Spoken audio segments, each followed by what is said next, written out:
નવેમ્બરની રોજ ડભોઈ પોલીસ સ્ટેશનની અંદર એક એક્સિડેન્ટલ ડેથનું કેસ રજીસ્ટર થયું હતું, જેના પ્રમાણે એક મરણ જનાર દ્વારા દવા પીને પોતાની જાન લેવામાં આવી હતી.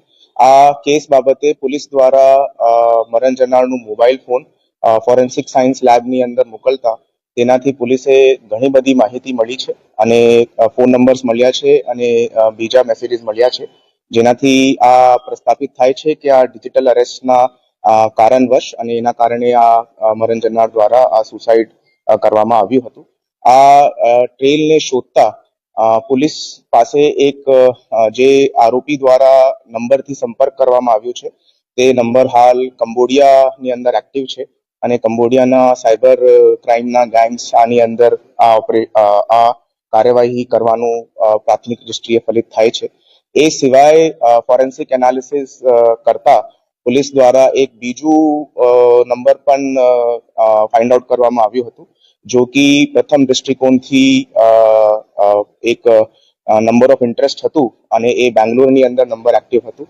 તે નંબરની તપાસ કરતા ત્યાં પોલીસ દ્વારા આ જ ડિજિટલ અરેસ્ટના બીજા એક વિક્ટિમ મળ્યા છે. 65 વર્ષીય રિટાયર્ડ ઇસમનું પણ આ જ ગેંગ દ્વારા બેંગ્લોરની અંદર ડિજિટલ અરેસ્ટ કરવામાં આવ્યું હતું અને જે દિવસે પોલીસ પહોંચી છે એના એક દિવસ અગાઉ જ એ ડિજિટલ અરેસ્ટમાંથી છૂટા પડ્યા છે અને ટોટલ એમની સાથે 50 લાખ રૂપિયાનું ડિજિટલ ફ્રોડ થયું હોય એવી રીતેની કમ્પ્લેન બેંગ્લોરની અંદર રજીસ્ટર થઈ છે. એ કમ્પ્લેનના ફાઇનાન્શિયલ મની ટ્રેલ હાલ પોલીસ જો છે તે ઇન્વેસ્ટિગેટ કરી રહી છે.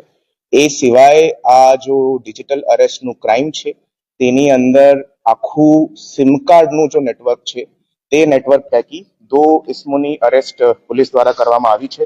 એ બંને કઝિન બ્રધર્સ થાય છે, જેની અંદર આરોપી નંબર 1 નિકુંજભાઈ નરેશભાઈ પાનશેરિયા અને આરોપી નંબર 2 હેનિલભાઈ ભાવેશભાઈ પાનશોરિયા.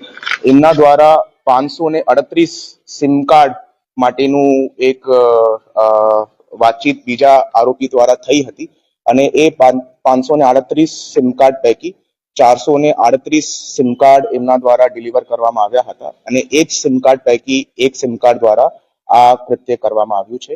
બીજા નામ તપાસની અંદર પોલીસ દ્વારા શોધખોળ કરવામાં આવ્યા છે, બીજા નામ ખોલવામાં આવ્યા છે. તે આરોપીની શોધખોળ હાલ ચાલુ છે અને જે અક્યુઝડ આઉટ ઓફ કન્ટ્રી છે તે તમામના લુકઆઉટ સર્ક્યુલર આ ઓફિસ દ્વારા તાત્કાલિક ધોરણથી ઇસ્યુ કરવામાં આવ્યા છે. હાલ જો